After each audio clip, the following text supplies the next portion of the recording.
Assalamu alaikum dear learners. Today we are discussing another topic which is repair of broken bones. कि हम broken bones को किस तरह से रिपेयर कर सकते हैं. ठीक है, सबसे पहले तो हम इसकी ब्रेकेज देख लेते हैं एल्डर में और यंग में.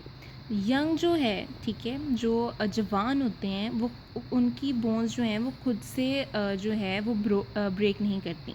ठीक है, उसके लिए उसको क्या होता है कि चोट लग जाती है या कोई भी एक्सीडेंट हो जाता है या फिर कोई भी स्पोर्ट इंजरी हो जाती है.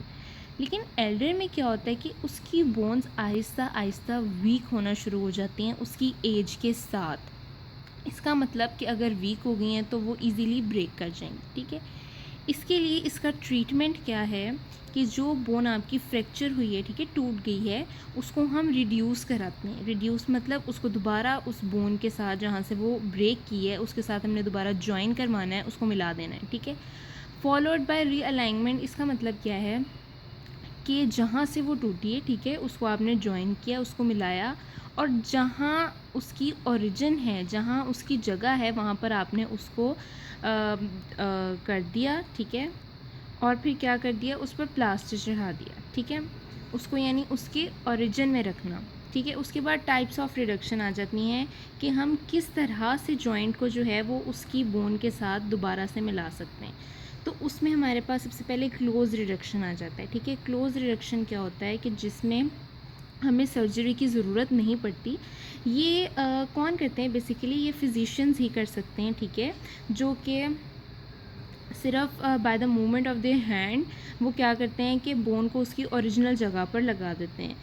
लेकिन अगर बोन बहुत स्वेरली ब्रेक कर गई, ठीक है, तो उसके लिए हमें ओपन रिडक्शन करनी पड़ेगी, मींस के जिसमें हम सर्जरी करते हैं. ठीक है, और वो बोन कैसे कर, उसको वायर्स के ज़रिए से या पिन्स के ज़रिए से उसको दोबारा उसकी ओरिजिनल जगह पर लगा देते हैं. ठीक है जी, उसके बाद जो उसका हीलिंग प्रोसेस कैसे होता है. ठीक है, अब सबसे पहले वो कहता है कि रिड्यूस बोन जो है इमोबिलाइज, यानी उसको आपने मूव नहीं कराना by traction. What is traction, जो हम उस पर प्लास्टर चढ़ा देते हैं. ठीक है, ताकि वो आपकी जो भी ब्रोकन बोन है वो क्या करें, मूव ना कर सके टू स्टार्ट हीलिंग. क्योंकि आप उसको जितना मूव कराओगे, जितना हिलाओगे, तो उसकी हीलिंग के प्रोसेस में वो उतनी ज़्यादा रेजिस्टेंस होगी. ठीक है, और वो हील नहीं कर पाएगा जल्दी. तो जब आप उस पर उसको ट्रैक्शन के ज़रिए से इमोबिलाइज़ कर देते हो तो बोन फॉर्म्ड हो जाती है 2 to 3 मंथ्स बाद. ठीक है, ये डिपेंड करता है कि आपकी एज क्या है. एज इसमें एक बहुत इंपॉर्टेंट फैक्टर है कि अगर यंग होगा तो उसकी बोन जो होगी वो जल्दी रिपेयर कर जाएगी. लेकिन अगर थोड़ा सा जो है वो बूढ़ा सा बंदा होगा तो क्या होगा कि उसको ऑब्वियसली टाइम लगेगा. ठीक है, और आपकी ब्लड सर्कुलेशन पे भी डिपेंड करता है.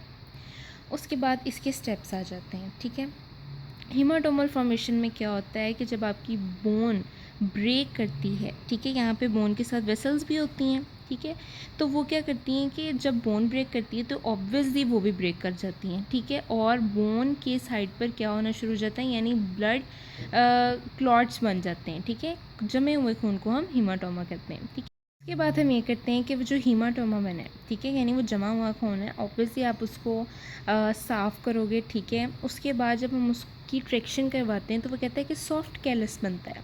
ठीक है, 2 से 3 हफ्ते में सॉफ्ट कैलस बनता है, यानी कि जो इसकी रिपेयर के दौरान, ठीक है, यहाँ पे जो दोबारा से एक हल्की हल्की सी नई बोन बनती है वो बहुत ज़्यादा सॉफ्ट होती है. अगर आप उसको थोड़ा सा भी हिलाएंगे या उस पर थोड़ा सा भी भार पड़ेगा तो वो क्या होगी, वो टूट जाएगी. लेकिन उसके बाद अगर आप इसको बिल्कुल ठीक कंडीशन में रखते हो तो बोनी कैलस फॉर्मेशन होती है. ठीक है, ये थोड़ा हार्ड होता है और उसके बाद क्या होता है, रिमोल्डिंग हो जाती है, जिसमें आपकी बोन जो है वो बिल्कुल ठीक से रिपेयर हो जाती है. I hope you like the video, आपको समझ आई होगी. Thank you so much for watching it.